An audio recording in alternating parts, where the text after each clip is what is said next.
It sounds like a cliche, but wow, I never thought it would happen to me. Sorry if this sounds frantic. I'm trying to breathe, but I need to get this out somehow, as it's 2 a.m. here, and I feel stuck with a storm of emotions, shaking.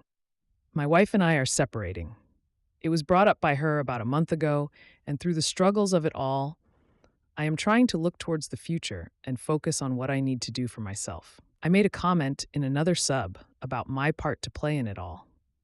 TLDR, I was a guy who didn't understand his emotions, let alone how to communicate them, and it led to a lot of yelling and verbal abuse that has weighed heavy for 8 years of the relationship. I accept it as my fault. What really set things off was when I had to confront a lie I told at the beginning of the relationship, pre-marriage, about how many partners I've been with. I have a stupid man brain and thought I should bump that number. I don't want her to think of me less manly in some way. So I lied. I said 5 when I should have said way less.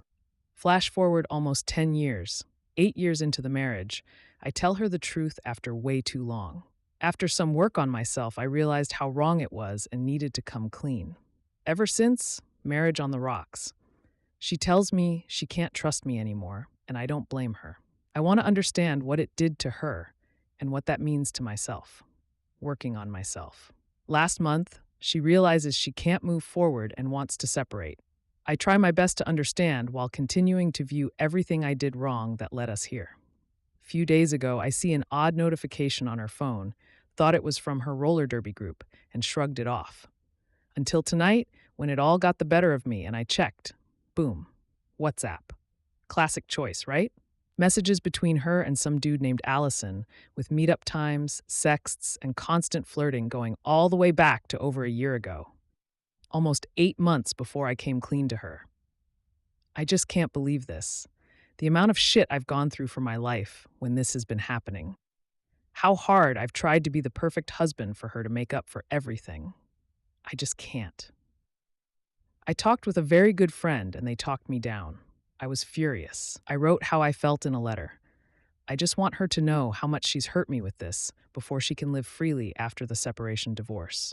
Sorry for the long post. I just needed to get it out. Edit 1. Wow, I cannot express how grateful I feel for everyone's advice, encouraging words.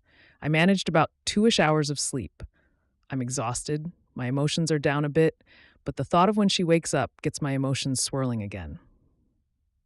A little more info. No kids with an odd living situation, with being the temporary caretakers of a home that belongs to her family that we planned on buying. Not anymore. Hindsight 2020, I guess, and only now do things start making sense. Her checking out emotionally, lack of intimacy, all the things I blamed myself for and thought I needed to change before our relationship could change.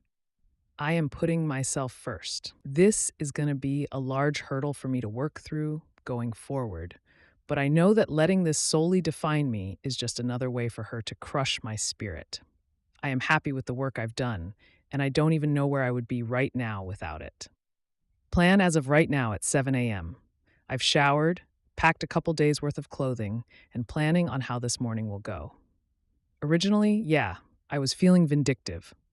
All those feelings of wanting to yell and scream came back. I took a breath, and I know that was a different me, and doing any of it would ruin all the work I've done. That being said, I can acknowledge I am hurting, and I can't live with holding on to another wound like this for me to let go invisible on me. I need to communicate it, and I want to do so in a way that emotionally gets across how much this has harmed me. Harmed me in ways I probably won't notice for years. How it's harmed the future relationships I will have. So I wrote down a lot of thoughts, reread them, and edited them so I can try to convey it all. I'm waiting till she gets up. I need her to know before I leave for good. Edit 2. What a weird day. I never saw any of this for myself. This all feels so weird. It's like my whole life has been turned inside out and looks so unrecognizable. As the high of yesterday starts to go, I can start thinking at a steady pace. It's all sinking in. I waited for her to get up from bed. All morning, with my bag packed and ready to go with some clothes and essentials, I paced our living room as I thought about only how the next few moments would go. I didn't know how she'd react after hearing the letter I wrote. I wasn't sure if she'd try to run and leave, lock herself in a room, start arguing with me, maybe be so wild and attack me or herself. I've never felt so unsure about how something would go. I'm sitting on the couch trying to think of every scenario that could play out when she finally walks in. I play everything cool as we get a couple morning things like walking our dog and getting coffee out of the way. I want us to be sitting down with no distractions. And when we finally do, I tell her I couldn't sleep last night, so I wrote something. I open my laptop and start reading. The letter essentially goes over what I posted originally here, but broken up into two parts. First part was touching on my role in rage I played, the work I've done to change, how the separation affected me, my suspicion to go through her phone, and what I found. The second part was everything I wanted to make sure I communicated to her, like how much hurt she's caused me. As I read it, her eyes never met mine. She stonewalled. Nothing but just listening as I read on. And then, when I finished the first portion, I gave a pause to see if she'd say thing. And the gall of her. After me telling her all the events of last night, along with my thoughts, feelings, and pain, the only thing she has to say is, "You went through my phone?" With a disgusted look on her face. Jesus Christ. Like I didn't just spill my heart and tried to focus on me. She has always done this in our relationship. Anytime I would start to open up about something hurting me, she would find a way to make it about her. I just couldn't believe it. I mean, I guess I should have given the history there, but wow, just wow. I went off script for a bit, then came back and finally finished reading it. The whole time she was quiet as a mouse, emotionless, and responding in a matter-of-fact sort of way. I don't think there's a way to accurately post every detail. I was so angry. I felt so betrayed by her and her disregard of me, especially in this moment. With that done, I closed my laptop, grabbed my things, and left after a few biting words here and there. I set off on my list of people I need to talk to. Next stop, her parents. They've been so nice to me. They invited me to every family trip, every family gathering, gave me one of their cars when mine up and died last year, always seemed to care how I was doing. I didn't come from the best home growing up. My mom tried her best, but looking back, I can see how my environment was not the healthiest. So her family is the closest I felt to one in that regard. She didn't tell them about the separation until the day before, Saturday, and I had planned to talk to them about it anyways at some point. They invited me in, and we sit down, and I let them know just how grateful I am for the role they've been in my life, how accepted they made me feel at every event, and how indebted I am for the opportunities they've given me. They are so sweet. Her mom cried and hugged me. Her dad was secretly wiping away tears. In contrast to my wife, it felt so good to being able to speak so honestly and clearly. I realized that as her parents, they will always be loving and caring towards her, as they should, as any family should. So any attempt of me exposing her would be just for me and might come off as odd. So I danced around the subject, confessing to going through her phone, finding something she's been hiding from me, and how when I found out, I know things were done between us. I feel like they understood in some way. They asked me what my living situation looks like, and I told them I'm probably couch surfing for a bit as I figure things out.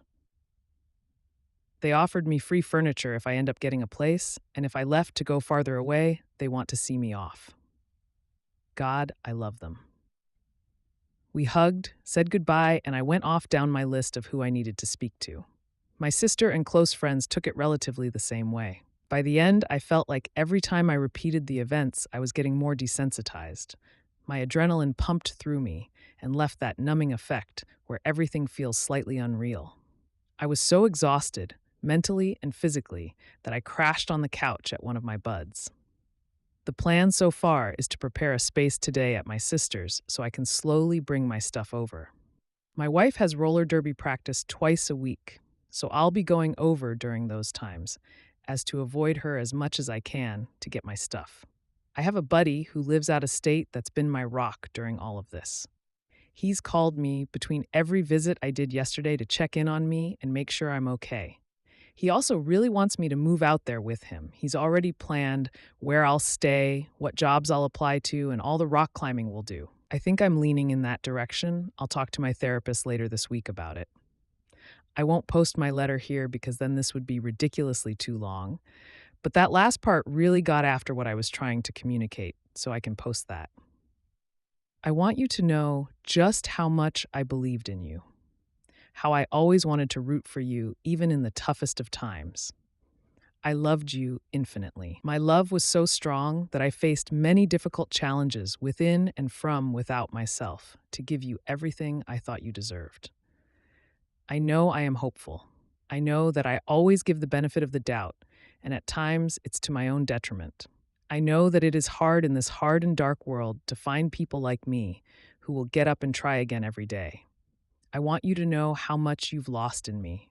I don't know how, but I'm sure you will find a way to justify or even just cast aside all the hurt you put me through. I hope you will always remember how much you lost in me. Oh, I forgot one thing. Last night I got a text from her parents. They said if I need a place to stay, I can stay in their addition. Maybe they're offering as a formality, still really nice of them. Update 2. Been meaning to do an update for a bit. Things just kept rolling. Finally at a place where I can sit down and focus more. Not too much to share, I think, but man, does looking at where I am today contrast with everything about a month ago. The days following after I left, the plan was to talk with everyone close to me, like friends, my family, and my therapist. I knew how easy it would be to become withdrawn from everyone, feeling like I should just disengage with the world and focus solely on my hurt. But if therapy and the books I read/listened to have taught me anything, it was that my old behavior was my old behavior, and it made me value the connections I've made in my life. I feel like that really made the difference for me throughout this. There is no way I would be as functional as I am today if it weren't for all the people that listened to me and gave me a space to talk. It can be hard at times, but it's so gratifying being open, honest, and vulnerable during this time. That includes this community too. All the wonderful and supportive comments, the folks who reached out. I read every message, and I want you to know they meant the world to me. Thank you all so much. When I talked with one of my closest friends, he was such a rock throughout all of this. I could not describe the amount of ways he has helped me during this. If I ever needed to work through a thought or feeling, he was there. He was so awesome that he even came up with a plan to give me an opportunity to pull myself away from that environment and almost feel like I can start new and focus on myself again. He offered for me to drive 2,000 plus miles away and to stay with him until I could get settled and start a new life, essentially. He'd even found me multiple job options, too. The man worked all of his free time to convince me to move states away, and it worked. Leaving all these connections back in my home state was a really hard decision, and even though everyone fully supported the idea, I still cried on my last day thinking of how much I'd missed them. So, I gave my 2 weeks' notice, received an amazing going away party from my coworkers who want pictures and updates from me, and drove with a friend almost 30 hours to Colorado. I saw my STBXW 2 times before I left, though. I tried to remain no contact during that 2-week period, only messages about changing over accounts and names on services. But considering that I'd be moving, I wanted to be clear on how the divorce will go since I'm moving states. I didn't tell her I was going over the first time, just assumed she'd be home that afternoon, and I went to visit and tell her how I planned to handle the divorce. I felt shaky walking up those steps to the front door.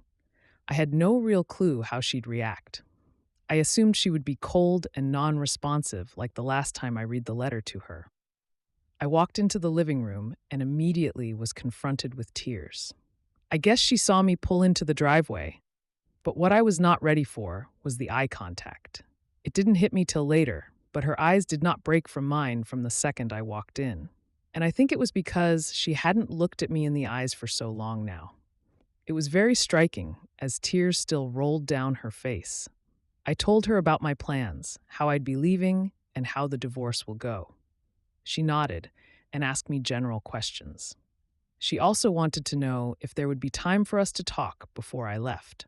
I agreed that I would want to talk, and she planned a day for me to come back before my move.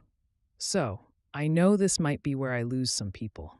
I notice on some of the posts on this sub that the advice some people give to those that have been cheated on is to block their cheating partner and essentially cut them out of their lives. And if that works for people, that's great.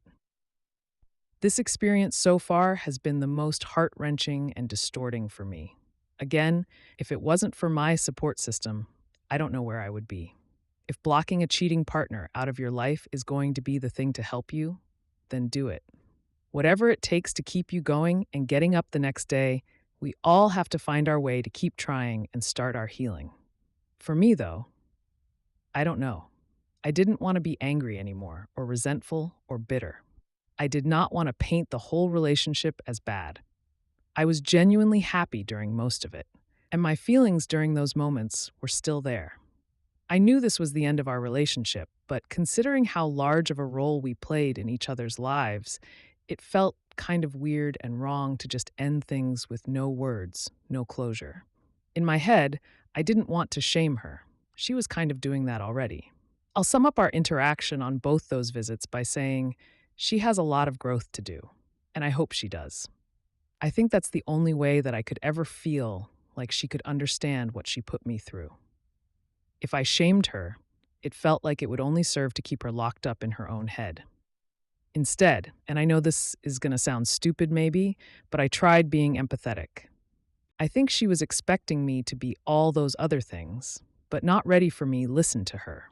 And not necessarily forgiving, but try to connect how our relationship placed us where we were now.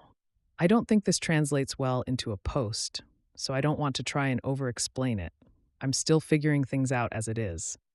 She told me how much she regrets the cheating and the lying, how she thought of herself as a coward, a narcissist, and too afraid to say anything before.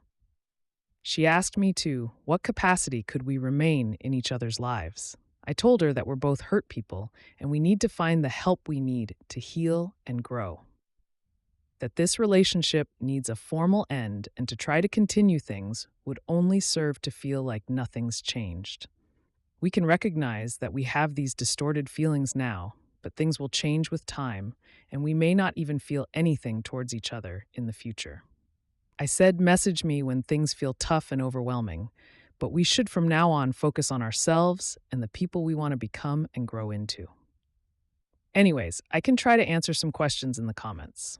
For now, I'm trying new things, getting comfortable with my anxiety, and figuring out what it is that I need for myself. I like rock climbing, I found out, which is nice. Big fan of breweries, too. I'm officially 1 week into what feels like a new life and would like ideas for things/places to try.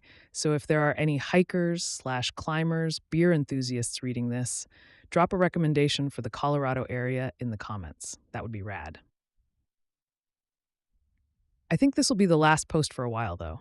Thanks again to everyone who reached out. Maybe I'll do another 1 months down the road, and it could be a nice post talking about the light at the end of this weird tunnel. That's something I'd like to look forward to. Life is a crazy thing, isn't it? Drop a comment and tell me, what would you have done if you were in my shoes?